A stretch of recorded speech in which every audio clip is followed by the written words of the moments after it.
Hey everyone, welcome back to the channel. Today's story is one that sounds almost impossible, but sometimes life has a strange way of proving that miracles don't always come from where we expect them to. Sometimes they come from ordinary people the world barely notices. In one of the wealthiest neighborhoods in the city lived a millionaire named Daniel Harrow. Everyone knew his name. Huge company, expensive cars, a mansion that looked more like a palace. From the outside his life looked perfect. But behind those tall gates and luxury walls, Daniel carried a quiet pain that money could never fix. His son, Ethan, had been born deaf. Doctors confirmed it just a few weeks after Ethan was born. Daniel and his wife spent months visiting specialists, hospitals, and experts from around the world. New York, London, Tokyo, it didn't matter how much it cost. Daniel would pay anything if someone could tell him that his son would one day hear his voice.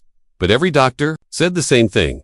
There is nothing we can do. Ethan grew up in silence, no laughter filling his ears. No music, no bedtime stories spoken out loud. Daniel learned sign language just so he could communicate with his son, and he loved Ethan more than anything. But deep inside, it broke his heart every single day, because Ethan never heard the words, "I love you." Years passed. Ethan turned 8 years old. He was a bright child, smart, curious, always observing the world carefully. When other kids played with noise and excitement, Ethan watched faces, movements, expressions. Silence had made him incredibly aware, but Daniel could see the loneliness in his son's eyes. One afternoon, Daniel had to visit a construction site on the edge of the city, a new commercial building his company was funding. Normally, he wouldn't bring Ethan along, but that day, the boy insisted. Ethan liked watching machines, trucks, cranes, moving around. So, Daniel agreed. The site was loud, dusty, full of workers moving everywhere, engines rumbling, metal clanging, people shouting instructions. But to Ethan, it was all silent. Daniel spoke with the site manager while Ethan wandered nearby,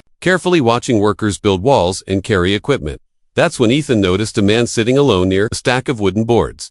The man wore simple work clothes, worn boots, and a faded jacket. He looked different from the others, quieter, calmer. Next to him was a small lunchbox and a backpack that looked old but carefully kept. Ethan walked closer. The man looked up and smiled kindly.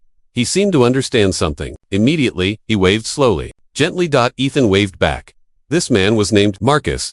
Marcus was a single father who worked temporary jobs wherever he could find them. Construction, repairs, cleaning work. Life had not been easy for him, but his face carried a strange kind of peace. Marcus noticed the hearing aid device behind Ethan's ear. He didn't look surprised. Instead, he pulled out a small notebook and wrote something. "Hello." Ethan's eyes widened. Marcus knew how to communicate. Ethan grabbed the notebook and wrote back, "You know sign." Marcus chuckled quietly and nodded. Then he signed slowly with his hands. Not perfect, but good enough. Ethan's face lit up in a way Daniel hadn't seen in a long time. The two began talking through gestures, scribbles, and patient smiles. Daniel noticed from a distance but didn't interrupt. It was rare to see Ethan connect with strangers so easily. After a few minutes, Marcus reached into his old backpack, and that's when things got strange. He pulled out a small object wrapped carefully in cloth. It looked old, almost antique. Ethan tilted his head with curiosity.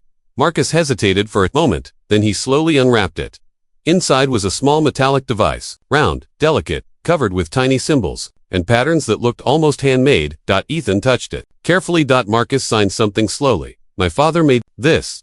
Ethan looked confused. Marcus continued explaining, through simple signs and writing, his father had once been an engineer, but not the kind who worked in big companies. He loved experimenting, inventing things people didn't understand. Many thought he was strange. One day, long ago, he created something he believed could help people hear in a different way. Not through ears, but through vibration. Marcus gently placed the device in Ethan's palm. Daniel had walked closer by now, curious and slightly concerned. Marcus asked permission with a respectful glance. Daniel hesitated, but nodded. Marcus carefully adjusted the small device and held Ethan's hand. For a moment, nothing happened. The construction site continued moving around them, workers shouting, machines roaring. Daniel almost said something, but then Ethan's eyes suddenly widened, his body froze. His fingers tightened around the device. Marcus slowly tapped a metal pipe nearby. Ethan gasped. It was the first time in his life that something reached him like sound, not through his ears, but through tiny vibrations running across the device and into his hand, translating the world in a way his body could feel. Ethan looked shocked, confused, amazed. Marcus tapped again. Ethan laughed silently, his face glowing with wonder. Daniel felt his heart start pounding. Marcus wrote quickly in the notebook. It converts sound waves into patterns of vibration the brain can learn. Daniel stared at the small object like it was magic. "Is this real?" he asked. Marcus shrugged slightly. "My dad believed people listen with more than ears." Ethan suddenly hugged Daniel tightly, his small hands shaking with excitement. Daniel's eyes filled with tears. For the first time, his son had experienced something close to hearing the world. They spent the next hour experimenting. Marcus tapped wood, metal, concrete. Each produced different vibrations that Ethan could feel and recognize. Slowly, Ethan began predicting what Marcus would hit. Next, his brain was learning. Daniel could barely believe it. Why hasn't anyone seen this? He asked. Marcus smiled sadly. Because nobody cared when my father tried. That night, Daniel couldn't sleep. The device kept replaying in his mind. The look on Ethan's face, hope. The next morning, Daniel returned to the construction site. Marcus was surprised to see him.